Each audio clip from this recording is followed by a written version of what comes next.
जय हिंद दोस्तों, नमस्कार। स्वागत है एक बार फिर से आप सभी के अपने प्रिय चैनल पर। दोस्तों आपको बता दें जो अभी की सबसे बड़ी खबर आ रही है, जहां पर सूडान में फंसे अपने भारतीयों को लेकर प्रधानमंत्री नरेंद्र मोदी जी ने बुलाई हाई लेवल बैठक। सूडान में स्थिति बहुत ज्यादा तनावपूर्ण बताएंगे दोस्तों क्या है अभी की सबसे बड़ी खबर, और साथ ही साथ आपको बताएंगे जहां एससीओ मीटिंग को लेकर बिलावल भुट्टो ने कह दी बड़ी बात, कहा कि भारत तो आ रहा हूं लेकिन। पूरी बात दोस्तों आपको खबर में बताएंगे। साथ ही पुंछ में हमले में मिली चीन की गोली, इस पर सबसे बड़ा खुलासा हुआ है। सारी जानकारी बताने वाले, तो आराम से बनेगा वीडियो के अंत तक। और अभी खबरों में आगे बढ़ने से पहले हमेशा की तरह अपने भारत देश का जमकर समर्थन करते और मानते कि भारतीय सेना विश्व की नंबर 1 सेना है, तो इस वीडियो को भी कर दीजिए लाइक, चैनल को कर दीजिए सब्सक्राइब, बेल आइकन दबाइए, साथ ही कमेंट बॉक्स में लिख दीजिएगा जय हिंद। जी हाँ, तो चलते हैं पहली और सबसे बड़ी खबर की तरफ, जहाँ सूडान में फंसे भारतीय, स्थिति बहुत तनावपूर्ण। पीएम नरेंद्र मोदी जी ने बुलाई हाई लेवल बैठक। बता दे प्रधानमंत्री नरेंद्र मोदी हिंसा प्रभावित सूडान में भारतीयों से संबंधित स्थिति की समीक्षा के लिए आज हाई लेवल बैठक बुलाई है। सूडान की राजधानी खार्तूम सहित देश के अन्य हिस्सों में हुई हिंसा में एक भारतीय समेत 300 से अधिक लोगों की मौत हो चुकी है। भारत ने गुरुवार को कहा था कि सूडान में स्थिति बहुत तनावपूर्ण है और वो भारतीय नागरिकों की सुरक्षा सुनिश्चित करने के लिए अमेरिका, ब्रिटेन, सऊदी अरबिया एवं मिस्र सहित विभिन्न देशों के साथ करीबी समन्वय कर रहा है। विदेश मंत्रालय के प्रवक्ता अरिंदम बागची ने नई दिल्ली में कहा था कि 4-5 दिन बाद भी संघर्ष कम नहीं हुआ है, लड़ाई जारी और स्थिति तनावपूर्ण बनी हुई है। ऐसे में हम भारतीयों से आग्रह करते हैं कि वे जहां हैं वहीं रहें और बाहर ना निकलें। उन्होंने कहा था कि हम सूडान के घटनाक्रम पर बेहद करीबी से नजर गड़ाए हुए हैं। अब ऐसे में दोस्तों प्रधानमंत्री नरेंद्र मोदी जी का हाई लेवल बैठक ये देखने वाला होगा कि क्या बड़ा एक्शन लिया जाता है, क्योंकि दोस्तों स्थिति बहुत ज्यादा तनावपूर्ण बनी हुई है। लगातार गोलियां सड़कों पर चल रही हैं और वहां के लोग जिंदगी और मौत के बीच लड़ते दिखाई दे रहे हैं। ऐसे में अपने भारतीयों को वहां से निकालना बेहद जरूरी हो गया है। इस पर आपकी जो भी निजी राय हो दोस्तों। बात करते हैं अगली बड़ी खबर की तरफ, जहां भारत तो आ रहा हूं लेकिन बता दें एससीओ मीटिंग को लेकर बिलावल भुट्टो ने कह दी बड़ी बात। जी हां, पाकिस्तान के विदेश मंत्री बिलावल भुट्टो ने भारत दौरे से पहले बड़ी बात कही है। बिलावल ने कहा है कि वो भारत में केवल एससीओ मीटिंग के लिए आ रहे हैं और इस दौरान द्विपक्षीय संबंधों को लेकर कोई बात नहीं होगी। उन्होंने कहा कि यह इस्लामाबाद के एससीओ के प्रति कमिटमेंट है, जिसके चलते वो गोवा में होने वाले इस बैठक में आ रहे हैं। बिलावल भुट्टो ने यह बात एक पाकिस्तानी अखबार के सवाल के जवाब में ये बात कही है। गौरतलब है कि पाकिस्तानी विदेश मंत्री गोवा में 4 से 5 दिन के दौरान होने वाली एससीओ के विदेश मंत्रियों की बैठक में हिस्सा लेने आ रहे हैं। पाकिस्तानी विदेश मंत्रालय ने गुरुवार को इस बारे में घोषणा की। ऐसे में आपको बता दें, सब में बड़ा सवाल यह है कि अमेरिका, यूरोप और चीन को खरी खोटी सुनाने वाले जयशंकर का सामना कैसे करेंगे बिलावल भुट्टो।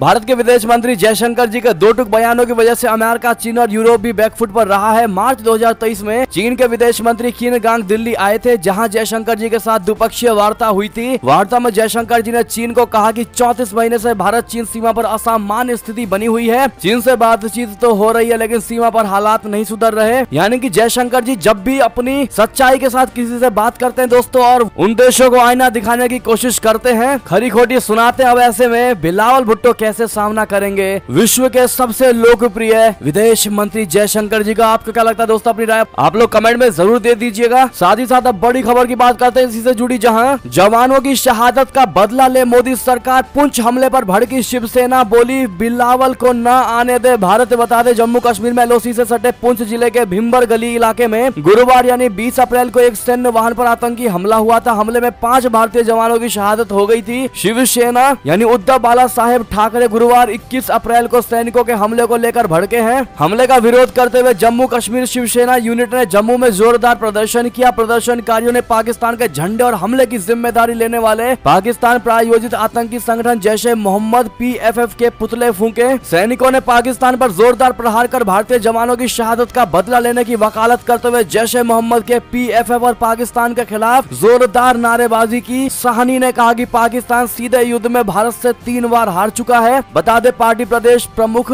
है मनीष साहनी। अब ऐसे में साहनी ने कहा कि भारत के खिलाफ साजिशें रचते और आतंकवाद को प्रायोजित कर कंगाली के कगार पर पहुंच चुका है, जहां खाने तक की चीजों की भारी कमी के साथ दाम आसमान छू रहे हैं। कंगाल हो चुका पाकिस्तान अंतर्राष्ट्रीय स्तर पर भी डिफॉल्ट होने की कगार पर खड़ा है। उन्होंने कहा कि भारत से संबंध सुधारने के लिए गिड़गिड़ा रहा है, मगर इन सब के बावजूद कश्मीर में आतंकवादी गतिविधियों को अंजाम देने को लेकर बाज नहीं आ रहा है। सानी ने कहा कि पाकिस्तान की नापाक हरकतों का घड़ा भर चुका है और अब समय आ गया है कि केंद्र की मोदी सरकार पाकिस्तान पर जोरदार सैन्य कार्रवाई करके सबक सिखाए। साहनी ने मोदी सरकार से यह भी आग्रह किया है कि भारतीय के जवानों के हत्यारे देश से आने वाले बिलावल भुट्टो को भारतीय सरजमी पर पांव रखने की इजाजत ना दी जाए। बहरहाल दोस्तों, अब इस पर आपकी जो भी निजी राय हो कमेंट करके जरूर बताइएगा और इस वीडियो को जितना ज्यादा उसके शेयर कर दीजिएगा व्हाट्सएप, फेसबुक और हमेशा की तरह देखते हैं भारत की जनता क्या कहती है बिलावल भुट्टो के भारत आने को लेकर। और साथ ही साथ आपको बता दें, जहां पुंछ हमले में मिली चीन की गोली, क्या पाकिस्तान को दिए चीनी हथियारों का इस्तेमाल कर रहे कश्मीर आतंकी। बता दें, गुरुवार को भारत के जम्मू कश्मीर स्थित पुंछ में जो हमला हुआ है हाईवे से गुजर रहे भारतीय सेना के वाहन पर, जिसमें हमारे 5 जवान शहीद हुए हैं। अब ये खबरें आ रही है कि आतंकियों ने चीन की बनी 7.62 mm की बुलेट से फायर की थी और ये पहला मौका नहीं है जब इस तरह से किसी आतंकी हमले में इस तरह से चीन की भागीदारी सामने आई हो। जम्मू कश्मीर में सक्रिय आतंकी संगठन जो पाकिस्तान से आते हैं, उनके पास से कई बार चीनी हथियार बरामद हुए हैं। इस हमले को लश्कर तैयबा के आतंकियों ने अंजाम दिया था।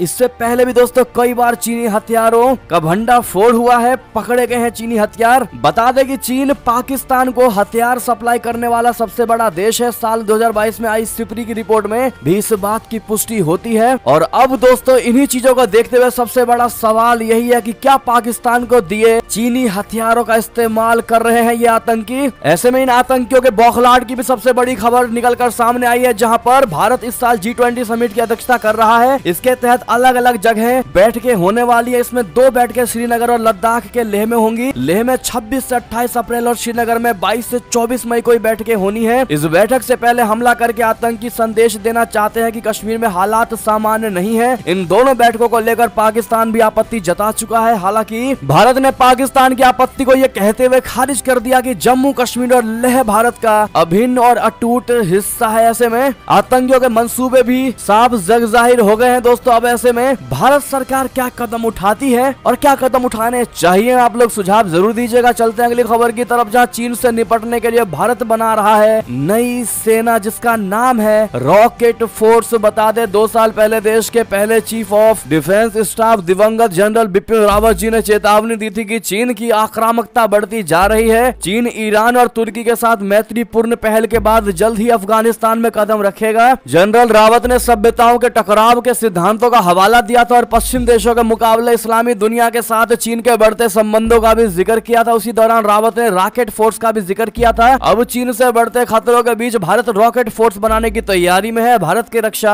अनुसंधान और विकास संगठन बोले तो DRDO ने परलय और निर्भय लंबी दूरी की मिसाइलों का विकास पूरा कर लिया है। जल्द ही भारतीय रक्षा मंत्रालय 7500 करोड़ रुपए से ज्यादा की लागत से परलय बैलिस्टिक मिसाइलों की 250 यूनिट का ऑर्डर देने वाला है। ऐसे में आप लोग दोस्तों कमेंट में मोदी है तो हर चीज मुमकिन है जरूर कहिएगा। बात करते हैं अगली खबर की, जहां अमेरिका ने भारत की तारीफ की, कहा यूक्रेन संकट पर हम एक मत नहीं, फिर भी हमारे संबंध मजबूत हुए। जी हां, साल भर से भी ज्यादा समय से जारी रशिया यूक्रेन जंग का असर दुनिया पर पड़ा है। अमेरिका समेत कई पश्चिमी देश चाहते थे कि भारत रूसी आक्रमण की निंदा करे, लेकिन भारत ने किसी का पक्ष नहीं लिया और वहां शांति स्थापित करने की कोशिश की। अमेरिका ने भारत के संदर्भ में अब कहा है कि यूक्रेन मसले पर हम एक मत नहीं हुए, फिर भी हमारे रिश्ते बेहद मजबूत हैं। जी हां दोस्तों, पहली बार ऐसा बयान अमेरिका की तरफ से दिया गया है यूक्रेन रशिया के युद्ध को जोड़कर भारत पर। जी हां, अमेरिका की जो बाइडेन सरकार में दक्षिण और मध्य एशियाई मामलों के सहायक सचिव डोनाल्ड लू ने यह बात कही है। उन्होंने कहा कि रशिया यूक्रेन जंग ने भारत अमेरिका द्विपक्षीय संबंधों को तोड़ने के बजाय वास्तव में मजबूत किया है। डोनाल्ड लू ने आगे कहा कि यह सच है कि हमने हमेशा यूक्रेन में रशिया के युद्ध के लिए समान दृष्टिकोण साझा नहीं किया है, लेकिन हम इस बात को साझा करते हैं कि ये जंग जल्द से जल्द खत्म होनी चाहिए। उन्होंने माना कि इस जंग से भारत अमेरिका के रिश्ते प्रभावित नहीं हुए, बल्कि दोनों के रिश्ते काफी मजबूत हुए हैं। हालांकि उन्होंने भारत से एक बार फिर यह आग्रह किया है कि वो रशिया को हमलों से पीछे हटने को कहे। बहरहाल क्या अमेरिका की इस आग्रह को मानना चाहिए भारत को दोस्तों, हाँ या ना? बिल्कुल कमेंट में लिखकर जरूर बताइएगा। देखते हैं क्या कहती है भारत की जनता। ऐसे में ये थी अब तक की सारी बड़ी खबरें। आपको हमारी खबर कैसी लगी? आशा करता हूँ बहुत अच्छी लगी होगी। अगर थोड़ी भी अच्छी लगी है तो इस वीडियो को अभी अपने भाई बंधुओं में व्हाट्सएप, फेसबुक, ट्विटर के जरिए पूरे भारत में शेयर करना बिल्कुल मत भूलिएगा। और अभी कर दीजिए इस वीडियो को लाइक, चैनल को कर दीजिए सब्सक्राइब, बेल आइकन दबाइए, साथ ही कमेंट बॉक्स में लिख दीजिएगा जय हिंद जय भारत। तो मिलते हैं आपसे अगली बड़ी खबर में, तब तक अपना ख्याल रखिएगा। आप सभी का बहुत बहुत धन्यवाद। जय हिंद जय भारत।